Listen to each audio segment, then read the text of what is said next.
आता पाहणार आहोत महत्त्वाच्या बातम्या।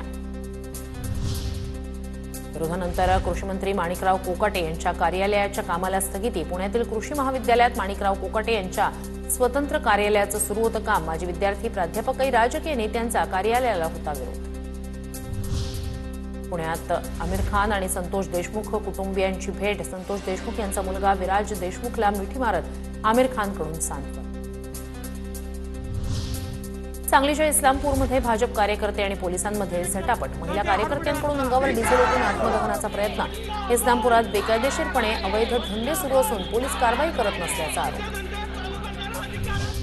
नाशिकमधील कुंभमेळ्यावरून साधू महंतांमध्ये वाद। त्र्यंबकेश्वर नाशिक कुंभमेळा नाव करण्याची एका गटाची तर नाशिक त्र्यंबकेश्वर हीच ओळख ठेवण्याची दुसऱ्या गटाची मागणी।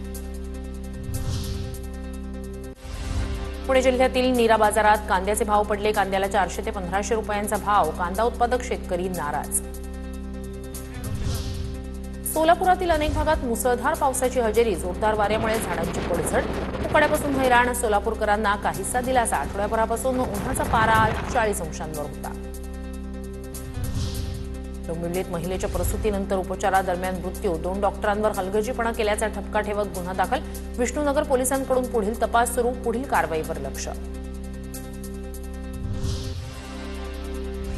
एमपीएससीकडून 28 सप्टेंबरला राज्यसेवा पूर्व परीक्षा। महाराष्ट्र शासनाच्या विविध विभागांतर्गत 385 पदांसाठी अर्ज करण्यासाठी 28 मार्चपासून अर्ज प्रक्रिया सुरू।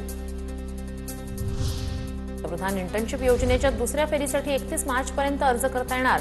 योजनेअंतर्गत विद्यार्थ्यांना महिन्याला 5000 रुपये मानधन मिळणार।